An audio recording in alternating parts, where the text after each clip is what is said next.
Hi everyone, today we'll talk about how to fix or how to solve Snapchat camera access.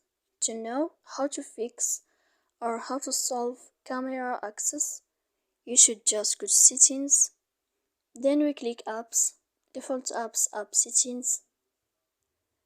After that, in this page, you will enter to Snapchat. When you'll find this list of app info, you will click for stop. Then we click OK. Here in this window, we will enter to storage. After that, we click clear cache. And in the end, you can turn off your Wi-Fi.